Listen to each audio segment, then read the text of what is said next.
काँग्रेस प्रदेशाध्यक्ष हर्षवर्धन सपकाळ हे कोकण दौऱ्यावर आले होते. त्यावेळी त्यांनी पत्रकारांशी संवाद साधला. यावेळेस अजितदादा पवार यांच्या अपघाती निधनाविषयी बोलताना त्यांनी हळहळ व्यक्त केली.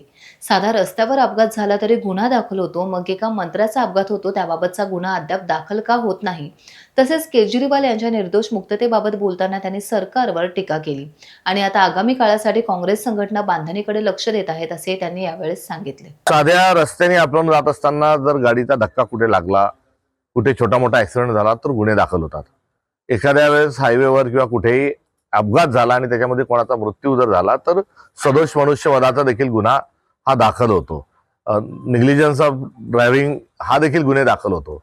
आता हे सर्वदूर होत असताना एवढा मोठा ऍक्सिडेंट झाला, राज्याचे उपमुख्यमंत्री जातात आणि तरी देखील गुन्हे दाखल होत नाही, ही बाब अत्यंत चुकीची आहे आणि दुसऱ्या बाजूला संतापजनक आहे.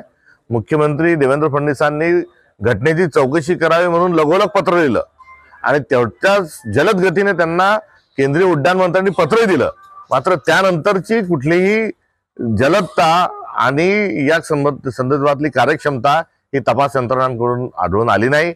1 महिना झाला, ब्लॅक बॉक्स मध्ये काय होतं, ऍक्सिडेंट का झाला, नेमकं त्याचं कारण काय हे जर समजत नसेल तर लोकांची शंका वाढणं आणि सर्वांनीच त्या संदर्भामध्ये आक्रमक स्वरूपाची भावना व्यक्त करणं हे स्वाभाविक आहे. त्यामुळे या सर्व प्रकरणाच्या अनुषंगानं कुठे आक्रमकता आहे का, काय आहे का, या विषयापेक्षा अद्यापपर्यंत सरकार या अपघाताचे कारण मीमांसा करणारा वस्तुनिष्ठ अहवाल का देत नाही, ही खरी यातली असणारी मेक आहे.